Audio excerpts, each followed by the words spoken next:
Prepárense para vivir con un mal viaje de por vida y alístense para arrepentirse por comer 6 kilos de hongos y ponerse un cuadro en cada ojo, porque hoy vamos a hablar del trastorno perceptivo persistente por alucinógenos y los trastornos SPA. El mal viaje o pálida se conoce popularmente como el suceso en el que una persona reacciona de forma negativa al consumo de una sustancia. Esta reacción puede estar acompañada de alucinaciones, miedo incontrolable y pensamientos de fallecimiento inminente, o también como las alucinaciones increíblemente irreales. Pero primero que todo hay que saber qué es un mal viaje desde la ciencia, puesto a que estos trastornos no inician con la primera vez que se consumió la sustancia, sino más bien suelen iniciar con el primer mal viaje consumiendo esta sustancia. El término mal viaje no existe en la ciencia, por lo que los términos más aceptados para este estado serían la crisis psicodélica o mejor aún, una reacción adversa aguda a los psicodélicos. Este es un estado pasajero el cual tiene una sintomatología muy similar a algunos trastornos psicóticos. Pero esto se puede diferenciar por dos cosas principales. La primera es el tiempo de duración y el contexto de los síntomas, ya que los mal viajes suelen ser temporales y los efectos disminuyen conjunto a la concentración de la sustancia en el cuerpo. Por lo que cuando la sustancia desaparece del cuerpo, los síntomas del mal viaje también suelen hacerlo. La segunda diferencia se puede ver relacionada con el deterioro funcional, puesto que los mal viajes no suelen generar un deterioro significativo en el funcionamiento social, laboral ni cognitivo a largo plazo, mientras que los trastornos psicóticos sí suelen generar estos deterioros cognitivos, laborales y sociales de forma progresiva. Algunos factores que pueden desencadenar un mal viaje son la naturaleza psicoactiva de la sustancia. Por supuesto, no es lo mismo la experiencia de los hongos que la experiencia de la salvia divinorum. La dosis también puede ser un factor clave. Por supuesto, entre mayor sea la dosis, la probabilidad de entrar a un mal viaje aumenta. El entorno y la compañía también serán un factor determinante, puesto a que si el lugar de consumo es hostil o desconocido, al igual que las personas con las que se consume, se puede desencadenar un mal viaje. Y por último, la predisposición genética. Este último punto es bastante importante, puesto que como ya sabemos no todos los cuerpos son iguales. Algunos podemos tener más o menos tolerancia dependiendo de las sustancias, y esto cambia de persona en persona. Puede que algunas personas sean más tolerantes a los depresores del sistema nervioso, pero no a los estimulantes nerviosos. Puede que algunos sean más tolerantes a los psicodélicos y otros a los hipnóticos, como por ejemplo yo, que soy mucho más resistente a los depresores del sistema nervioso central. Pero si llegase a consumir psicodélicos o estimulantes, lo más probable es que termine de nuevo en urgencias por una crisis psicodélica. Bueno, encarrérense porque a partir de aquí va la parte científica detrás de los mal viajes. Durante un mal viaje, nuestro cerebro se vuelve loco y nos enloquece, ya que las sustancias psicodélicas y no psicodélicas suelen ser agonistas de los receptores de la serotonina, por lo que al sobreestimularlos se provocan algunas alteraciones en la comunicación neuronal de diversas regiones del cerebro. Además de esto, estas sustancias también interactúan con el GABA, aumentando su concentración o disminuyéndola, dando como resultado la aparición de ansiedad y paranoias. Ayudando con estos dos síntomas se une el cortisol, el cual también es conocido como la hormona del estrés. El aumento de esta hormona propicia la paranoia y la ansiedad. Pero por otro lado, diversos estudios realizados durante alucinaciones notaron que se activan áreas cerebrales, tales como la corteza orbitofrontal derecha, y el giro temporal medial. Por supuesto, esto solo en las alucinaciones auditivas.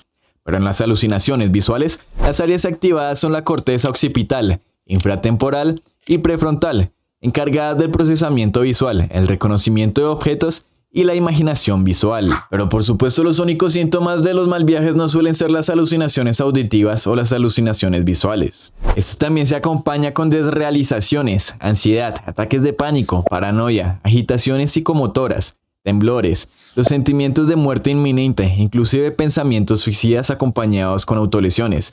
Además de esto, la gran probabilidad de ponerse en situaciones riesgosas para escapar de estos síntomas. Pero no solo las sustancias psicodélicas generan estos mal viajes, ya que la vareta, un psicoactivo, también puede generar estos mal viajes o pálidas. Aunque para decir verdad su nombre técnico es psicosis canábica o delirium tóxico inducido por cannabis, generando síntomas como alucinaciones, delirios graves, ansiedad, confusión, despersonalización o desrealización y ataques de pánico. De hecho, algunos expertos creen que estos delirios tóxicos pueden acelerar o aumentar la gravedad de la aparición de enfermedades psicóticas. Pero a decir verdad, los estudios que hablan de estos deliriums tóxicos canábicos son bastante antiguos, por lo que su relevancia actual es muy poca o nula. Y adicional a esto, Los cuadros psicóticos canábicos también suelen ser muy pasajeros, por lo que las personas que los padecen no suelen tener consecuencias a largo plazo. Pero esta no es la única sustancia que genera un tipo de delirium, ya que como es bien sabido, la abstinencia del alcohol severa también puede generar un estado llamado delirium tremens. Este, por su traducción en latín, quiere decir delirio tembloroso.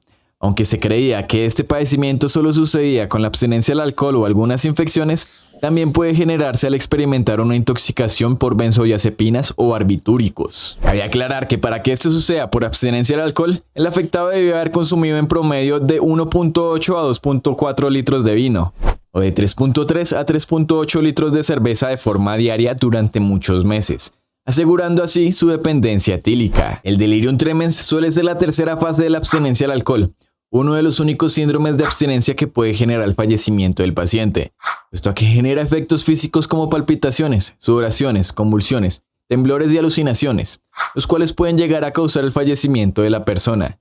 Estima que de un 10 a un 15% de los pacientes con tratamiento y de un 30 a 35% de los pacientes sin tratamiento que padecen delirium tremens terminan siendo casos fatales. Tal como el delirium tremens puede ser causado por distintas sustancias, las psicosis tóxicas también pueden ser causadas por distintas sustancias, como por ejemplo el pericles, la ketamina, el PCP o fenciclidina, la ketamina, algunos barbitúricos, los opiáceos y por supuesto los alucinógenos. Y todos pueden generar el mismo tipo de delirio o el mismo tipo de intoxicación.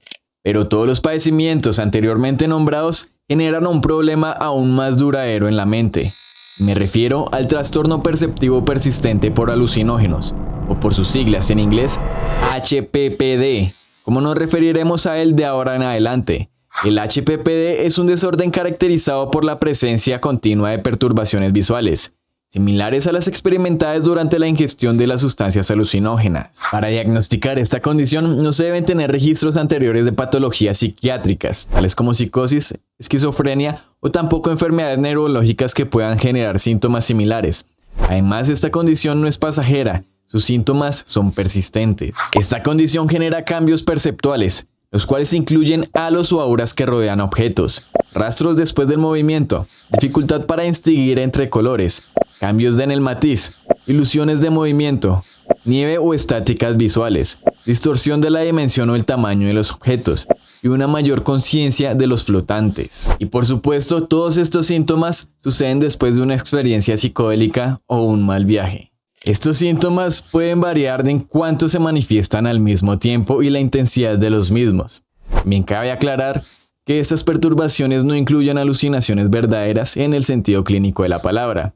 Las personas con HPPD son conscientes de que estas perturbaciones son ilusiones y no una realidad, a diferencia de otros trastornos como por ejemplo la esquizofrenia. Por supuesto, aún no existe cura para la HPPD, sino más bien se tratan sus síntomas, ya que estos síntomas pueden generar angustia o ansiedad en las personas que la padecen. Se suele tratar con ansiolíticos como las benzodiazepinas, tales como el Clona, el Valium y el Xanax. Pero por otra parte, si este trastorno se trata como si fuese una psicosis, en un caso más concreto, si se trata con el antipsicótico risperidona, puede generar un empeoramiento significativo de los síntomas del HPPD. Ya que no se encuentra una cura para este trastorno, las personas que padecemos del mismo debemos adaptarnos a los síntomas. Esto hace que los síntomas sean más reducidos o llevaderos, pero por supuesto, el HPPD no desaparece. No está de más decir que si se diagnostica HPPD es necesario la abstinencia al consumo de sustancias que puedan generar un estado psicótico temporal o alucinógenos en general, puesto que esto puede empeorar drásticamente los síntomas del HPPD. Además de esto, se recomienda evitar la privación del sueño y el estrés, puesto que esto también puede aumentar los síntomas de este padecimiento. Una vaga explicación científica del por qué puede suceder el HPPD puede verse a la alteración de la neuroplasticidad generada por el consumo de la sustancia o una respuesta adversa al consumo de la misma. El cerebro tiene la capacidad innata de reorganizarse y adaptarse a nuevas experiencias, pero con esta alteración puede que el cerebro genere nuevas conexiones neuronales, las cuales se encargan de generar una anomalía perceptiva. Este trastorno es muy difícil de diagnosticar, ya que sus síntomas pueden mimetizarse bastante bien con otras enfermedades, como por ejemplo el Parkinson, la esquizofrenia o inclusive unas microconvulsiones en el cerebro. Por esto mismo, todas las posibilidades deben descartarse antes de diagnosticarse el mismo. Por último, como sé que la mayoría de mis espectadores suelen ser consumidores de algunas sustancias, les daré algunas generalidades para evitar los mal viajes.